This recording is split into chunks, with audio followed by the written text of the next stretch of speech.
dan diketahui dan itu sudah cukup well known oleh Oh para iya, pilot. disebut. Kalau tidak Disebut. salah di atas perairan Pasifik atau di Anambas. Nah, begitu, saya nggak Pak tahu Cepi? posisinya yang pasti, Oke. tetapi ada informasi menyebutkan bahwa pada ketika terjadi itu, pesawat itu berada di area yang heavy turbulence. Heavy turbulence. Oke. Jadi sama sekali tidak clear air. Ya. Yang ketiga adalah kesaksian penumpang yang melihat di jendela itu awan putih yang pekat. Ya. Awan putih pekat itu indikasi dari awan CB namanya. Cumulonimbus. Oke. Cumulonimbus itu awan yang paling ganas, yang Ya. turbulensinya tuh luar biasa, yang sangat dahsyat. Baik. Nah, Dan yang keempat, tunggu dulu nih, Baik, ada yang baik. keempat nih. silakan. Karena kita juga punya pernyataan dari penumpang. Silakan Pak Cepi. Ya, yang keempat nih penumpang sendiri mengatakan, pada memasuki jam ke-10 saya masih nonton film. Pada ketika itu saya melihat ada lampu fasten safety belt sign on. Oke. Sehingga saya memasang safety belt saya. Begitu saya pasang safety belt, saya melihat kemudian orang-orang yang nggak pakai safety belt mental semua, barang-barang yang nggak terikat mental semua. Ya, baik. Jadi artinya pilot sudah memberikan sign. Ya. Nah, kenapa begitu masih banyak orang yang jadi Terpental, korban? ya. Karena orang-orang itu tidak disiplin, orang-orang itu mungkin tidak tahu atau tidak mengetahui atau tidak mau. Kita nggak tahu. Oke. Tapi yang jelas sudah ada sinyal dari pilot kepada kabin dan penumpang Untuk tetap bahwa menggunakan fasten safety fasten belt. safety belt. Nah, Oke, jadi baik. 4 hal itu membuktikan dia bukan mengalami clear Air turbulence. Baik.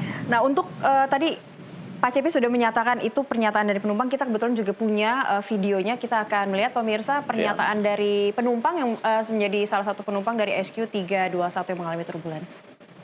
For most people who weren't prepared, they won't really have time to really react and do something about it. Because if I remember correctly, like I think the seatbelt signs were off. There were there were people within the lavatories and the crew that were working. Anybody who were standing, especially the people within the lavatories, and were the most injured from what I've seen. But I saw people from across the aisle just like going completely horizontal, hitting the ceiling and landing back down in like really awkward positions. People like getting massive gashes in their head. Iya, kalau kita lihat tadi pengakuannya betul sesuai dengan yang Pak Cepi juga mungkin menonton video yang sama begitu. Tidak banyak penumpang yang memang sudah kondisinya membuka sabuk pengaman meskipun sudah diinformasikan. Tapi apakah ini juga pengaruh kalau tidak salah di kondisi itu memang sudah fase jelajah karena sudah 11 jam penerbangan dan membuat kondisi juga semua memang sedang dia pasti di posisi jelajah di cruising pada waktu dia cruising. Kalau kita naik pesawat kan kita lihat kan orang-orang tingkah laku penumpang kan ya tidak semua disiplin kan. Betul. Dan penjelasan tadi lebih juga menjelaskan bahwa yang terjadi itu sebegitu dahsyatnya. Kenapa? Karena pada umumnya turbulensi yang dialami oleh penumpang itu tidak berat-berat banget gitu, tidak bahaya-bahaya banget, sehingga mereka ada kecenderungan anggap enteng kan, biarin aja. Ada hanya guncangan sederhana begitu biasanya. Ada habit itu. Dia nggak tahu bahwa satu ketika bisa terjadi seperti ini, heavy turbulence. Bayangin 6.000 feet ya, itu hampir 2.000 meter ya, 6.000 feet dalam sekejap. Nah, itu informasi yang saya baca juga, 6.000 feet dalam sekejap turun. Jadi kayak apa itu, emang kayak kebanting, pasti mental semuanya. Iya begitu ya, menukik tajam begitu ya. Tajam.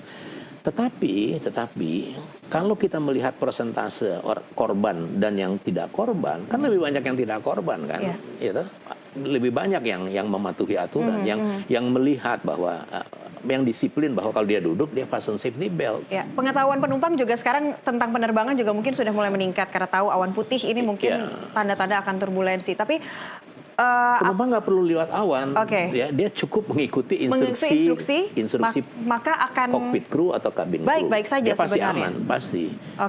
Tapi adakah kemungkinan jika kawasan yang dilewati, ini kan penerbangan dari Heathrow menuju ke Changi begitu, apakah akan selalu melewati ITCZ ini, Pak Cepi, dan bisakah itu diinformasikan sebenarnya oleh pilot ke kabin di awal? ITCZ itu bergerak sesuai musim.